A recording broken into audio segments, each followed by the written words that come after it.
Bismillahirrahmanirrahim. Perkenalkan, nama saya Christina Anjani, NIM 19.001-1773, semester 4, mata kuliah Pengembangan Media dan Sumber Belajar. Hari ini saya berkesempatan untuk membuat video mengenai materi yang sudah saya pelajari sebelumnya. Assalamualaikum warahmatullahi wabarakatuh. Pada hakikatnya, proses pembelajaran itu adalah sebuah komunikasi antara guru dan peserta didik. Posisi guru di sini itu sebagai penyampai atau pengantar pesan gitu ya. Dan peserta didik di sini sebagai penerima pesan. Dari yang sudah saya pelajari sebelumnya, ada dua faktor yang bisa mengakibatkan kesalahan dalam sebuah komunikasi atau proses pembelajaran khususnya ya. Yang pertama itu lemahnya kemampuan dalam menyampaikan sesuatu sehingga apa yang kita jelaskan itu sulit dipahami ya gitu.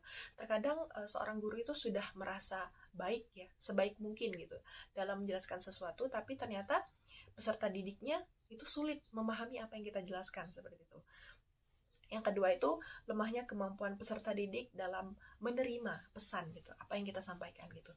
Sehingga akan ada peserta didik yang terdapat kesalahan gitu dalam menginterpretasikan suatu pesan atau pelajaran dari guru. Maka dari itu saya akan memberikan beberapa fungsi dan manfaat penggunaan media pembelajaran dalam proses pembelajaran. Yang pertama itu menangkap suatu objek tertentu, jadi dia itu bisa berupa foto, video pendek ya, atau berupa film kayak gitu. Yang kedua, memanipulasi keadaan tertentu.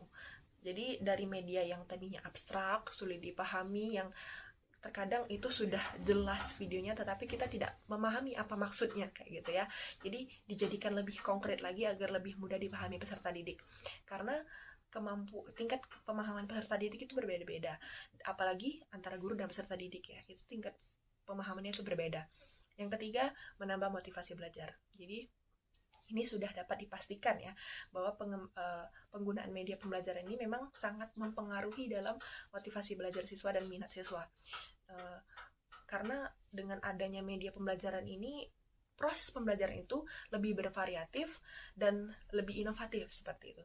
Jadi yang tadinya peserta didik itu mungkin merasa bosan dengan proses pembelajaran yang terlalu kaku dan monoton, jadi guru itu menyelipkan media pembelajaran yang tentunya lebih bervariatif dan ada manfaatnya. Jadi tidak sekedar hanya media pembelajaran agar membantu memudahkan guru, tetapi juga bisa membantu memahamkan kepada siswa kayak gitu.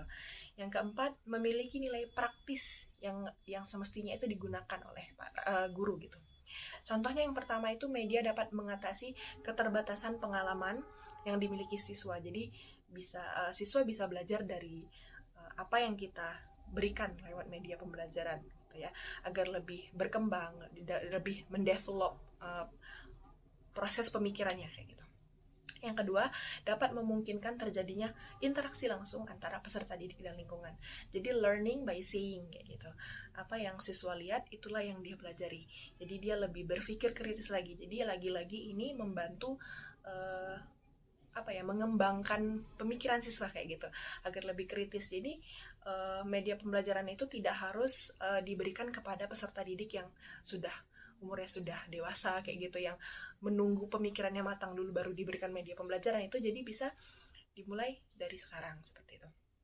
Maka dari itu, dari penjelasan yang sudah saya jelaskan tadi, dapat disimpulkan bahwa media pembelajaran dan sumber belajar itu sangat berkaitan dan dibutuhkan dalam proses pembelajaran, terutama pada peserta didik yang sulit memahami pelajaran tertentu ketika guru menjelaskan seperti itu.